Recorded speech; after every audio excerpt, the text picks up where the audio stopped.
ایک واقعہ پیش آیا. ان کے مطابق ان کو گالی دی گئی, ان کو کہا گیا کہ آپ کا حال جواد احمد جیسا ہوگا. اس کے بعد انہوں نے ویڈیو بنائی اور بہت کچھ ہوا. اب وہ جو اہلکار تھا ان کا جی میں نے اپنی فیملی کو دوستوں کو کہا تھا کہ ہم اس کے اوپر زیادہ بات نہیں کریں گے کہ اس کی کہیں نوکری نہ چلی جائے, لیکن پھر انہوں نے جو وضاحتی ویڈیو جاری کی تھی اس میں خود انہوں نے بتایا تھا کہ جو ایف آئی اے کے کچھ افسران ہیں انہوں نے ان سے رابطہ کیا ہے. اب اس میں امپورٹنٹ چیز اس وقت یہ ہے کہ وہ جو اہلکار ہیں جن کا تعلق ایف آئی اے سے ہے, چیمہ فیملی سے جن کا تعلق ہے, ان کے حوالے سے کل کچھ خبریں آئیں اور وہ خبریں ظاہر ہے ان کے وہ معطل ہونے سے متعلق تھی. اور اس میں ہوا کیا کہ خاص کر جو پنجاب کی انفارمیشن منسٹر ازما بخاری ہیں, ان چند روز پہلے جو اے بی این نیوز لاہور کے بیورو چیف ہیں حیدر کھرل صاحب, ان کے ساتھ بات چیت کی اور وہاں پر بات چیت کرتے ہوئے انہوں نے یہ بتایا کہ جناب دیکھیے یہ کسی کو حق نہیں ہے کہ وہ اس حوالے سے جملے بازی کرے یا جنہوں نے سب کچھ کیا. تو محسن چیمہ کے حوالے سے خبر یہ آتی ہے کہ ان کو معطل کیا گیا ہے. اب یہ خبر کیسے آتی ہے, یا اس خبر کے بعد پھر محسن چیمہ کا ایک رد عمل بھی آیا ہے ایک وہ غیر مصدقہ ذرائع سے.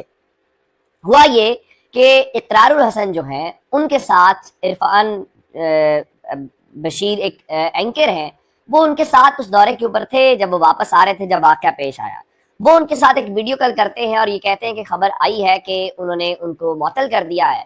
تو ساتھ ہی پھر جو ہے وہ سید اقرار اس کے اوپر بات کرتے ہوئے دکھائی دے رہے ہیں کہ نہیں ان کی نوکری نہیں جانی چاہیے, اس قسم کی گفتگو جو ہے.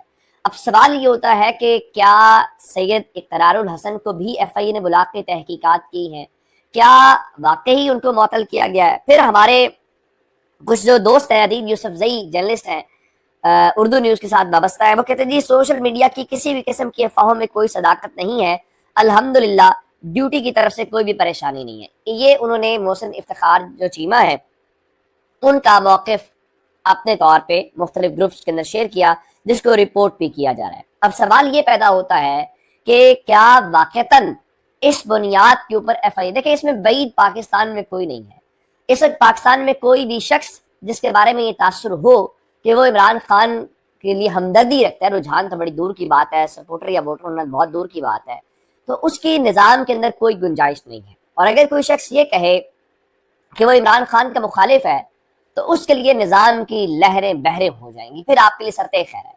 تو اب ایک بات ضرور ہے کہ جاب تو چلے, اب ایف آئی اے نے اس کے اوپر باضابطہ بیان تو جاری نہیں کیا, لیکن ایک بات ضروری ہے کہ اگر وہ محسن چیمہ جو ہیں وہ عمران خان کا ٹکٹ بھی لے لیں یا ٹکٹ نہ ملے, وہ خود بھی اگر اقرار الحسن کے مقابلے میں الیکشن لڑنا شروع کر دیں تو میرا خیال ہے کہ ان کی اچھی خاصی مقبولیت جو ہے وہ ثابت ہو جائے گی. یہ تو ہو گیا ایک جو معاملہ ہے ہمارے ساتھ. دوسرا امپورٹنٹ چیز خیبر پختونخوا سے ہے.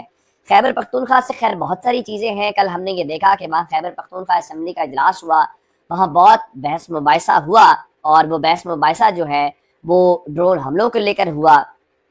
بہت زیادہ دباؤ اس وقت جو ہے وہ سہیل آفریدی کے اوپر محسوس کیا جا رہا ہے. اور رات ایک اور کٹا کھلا, وہ جو احمد خان نیازی ہیں جو عمران خان کے سیکیورٹی وغیرہ کو دیکھتے تھے, انہوں نے ایک سوشل میڈیا انٹرویو دیا, اور جس خاتون کے ساتھ انہوں نے انٹرویو دیا اس میں انہوں نے کہا کہ جو سہیل آفریدی ہیں وہ گنڈا پور کی جوتی کے برابر بھی نہیں ہے.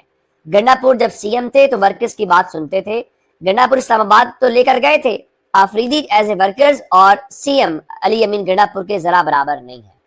اب یہ جو تحریک انصاف کی آپسی گروپنگ ہے, اس کا آپ کو کیا فائدہ یا نقصان ہوگا؟ میں آپ کو رات ایک اسمبلی کے اندر معاملہ ہوا, کیونکہ خیبر پختونخوا اسمبلی نے بلایا تھا کہ ہم کور کمانڈر کو بلائیں گے بریفنگ کے لیے, لیکن وہ معاملہ تو کہیں نہ ہوا. کل اسمبلی فلور کے اوپر, چونکہ یہ floor of the house discussion ہوئی ہے, یہ ریکارڈ کا حصہ ہے اور یہ پارلیمانی معاملہ ہے تو اس پر بات کی جا سکتی ہے. کل ہوا کیا کہ نہ صرف فوٹیج جاری کی گئی, بلکہ فوٹیج جاری کرنے کے علاوہ جو اسپیکر خیبر پختونخوا اسمبلی ہیں انہوں نے عملاً جس کو کہتے ہیں کہ پھڈا لینا کور کمانڈر کے ساتھ. اب وہ پھڈا کیوں انہوں نے لیا یا کیوں یہ بات کی, میں آپ کے سامنے رکھ دیتا ہوں. انہوں نے اسمبلی کے اندر بات کرتے ہوئے کہا کہ آج آپ لوگوں نے دیکھی ہوگی کہ کے پی اسمبلی کے ساتھ کور کمانڈر ہاؤس کی تیسری دیوار لگا دی گئی ہے. 2 دیواریں پہلی لگی ہوئی تھی, اب ایک اور بھی لگا دی گئی ہے. یہ اسمبلی کے باہر آپ نے گیٹ لگتے ہوئے دیکھ لیے ہوں گے. مجھے تو لگتا ہے کسی دن یہ چھلانگ لگا کر اسمبلی کے اندر بھی آ جائیں گے کہ اور بھی جگہ دیں. اب یہ کسی عام شخص نے, کسی عام ایم پی اے نے جذبات میں کھڑے ہو کر گفتگو نہیں کی. یہ فلور آف دی ہاؤس کے اوپر کھڑے ہو کر جناب اسپیکر بابر سلیم سواتی نے گفتگو کی ہے. اور یہ ایسا عام طور پہ یہ ہوتا ہے کہ کوئی ایسا جملہ یا ایسے الفاظ بولے جائیں تو کہا جاتا ہے جی اسپیکر صاحب آپ اس کو ایکسپنج کر دیں.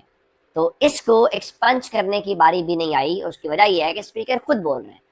اب آپ نے کہہ تو دیا ہے, اب اس پر کیا وفاق کی حکومت کا رد عمل آئے گا, کیا آئی ایس پی آر کا آئے گا, فوج کا آئے گا, یہ ایک بڑا انٹرسٹنگ پہلو ہے اور اس سے لگتا یہ ہے کہ کچھ کشیدگی وہاں پر ضرور ہے. تیسری خبر جو آپ کو دینی ہے وہ رات اسلام آباد کے حوالے سے ہے.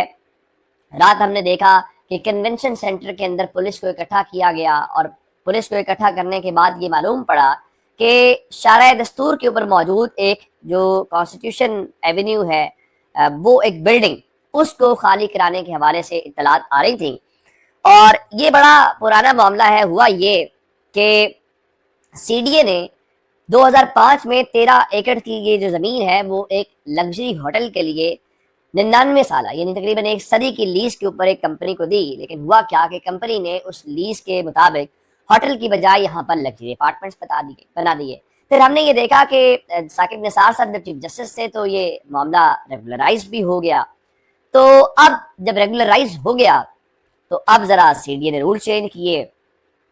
پھر یہ معاملہ اسلام آباد ہائی کورٹ میں گیا اور وہاں پہ لوگر کے ہوتے ہوئے کیا ہونا تھا. تو اب سوال یہ ہے کہ جب یہ ریگولرائز ہو گیا, سب کچھ ہو گیا, تو اگر یہ آپ نے خالی کروانا بھی تھا تو رات کو آپ نے اسلام آباد اور پنجاب پولیس کی جو بھاری نفری وہاں پہ لگائی, ڈی سی کو لگایا, اور یہ لگانے کا کام دن میں بھی ہو سکتا تھا. رات میں ایسی کون سی ایمرجنسی آ گئی تھی, ایک بات. دوسری بات, جب اس قسم کی چیزیں آپ کریں گے تو پھر سوال یہ آتا ہے کہ پاکستان کے اندر پیسہ کون لگائے گا, پاکستان کے اندر انویسٹمنٹ کون کرے گا. یعنی کہ انویسٹمنٹ ہوئی, غلط ہوئی یا صحیح ہوئی, یا تو آپ کو سخت روک دیتے یا آپ کا وہ پروسیس اتنا سخت ہوتا. اب جب ہو گئی ہے تو لوگوں نے وہاں پہ اپارٹمنٹس خریدے ہوئے ہیں. اچھا, آپس کی بات یہ ہے کہ غریب لوگوں نے نہیں خریدے ہوئے. یہ جو اپارٹمنٹس ہیں یہ بڑے امیر لوگ, یا جس کو دوسرے لفظوں میں آپ کہتے ہیں نا کہ اشرافیہ کے وہاں پر اپارٹمنٹس ہیں. تو اگر اشرافیہ کے اپارٹمنٹس ہیں تو چلے ٹھیک ہے, اگر اشرافیہ کے بھی ہوں تو اگر کسی نے اپنے حلال کے پیسوں سے کمائے ہوئے ہیں, لیا ہوا ہے, تو یہ اس کا رائٹ ہے. تو اب سوال یہ پیدا ہوتا ہے کہ اب آپ گرا کے یہ کیا کریں گے.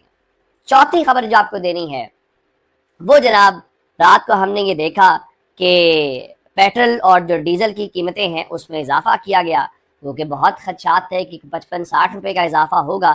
لیکن جو پیٹرول ہے وہ جناب رات کو ہم نے یہ دیکھا کہ 6 روپے اور 51 پیسے جو ہے وہ بڑھایا گیا, جس کے بعد اس کی پرائس 399 روپے اور 86 پیسے ہو گئی. یعنی دوسرے لفظوں میں آپ کہہ سکتے ہیں کہ 400 روپے ہوگی. ڈیزل 1900 روپے 39 پیسے مہنگا کیا گیا اور وہ 399 روپے اور 58 پیسے ہو گیا. یہ چونکہ جیسے جیسے وہ ڈسٹینس بڑھتا ہے تو اس کی قیمتیں بڑھ جاتی ہیں. تو آپ یوں کہیے کہ پاکستان کے اندر عملی طور پہ جو ڈیزل اور پیٹرول ہے وہ 400 کے اوپر چلا گیا ہے. تو اس طرح سے پاکستان میں جو برائن لارا کا ریکارڈ ہے کرکٹ کے حوالے سے, ٹوٹے یا نہ ٹوٹے, کم از کم پیٹرول کے حوالے سے ہم نے توڑ دیا. اور اس میں خاص بات یہ ہے کہ گورنمنٹ نے لیوی بڑھائی ہے, گورنمنٹ نے اپنی ٹیکسیشن بڑھائی ہے, لیکن لوگوں کی جیب سے زیادہ پیسہ نکالا ہے. جب تک کہ اپڈیٹس ہیں, اگر آپ نے ابھی تک چینل سبسکرائب نہیں کیا کر لیجیے. اپنا بہت سارا خیال رکھیے گا. خدا حافظ.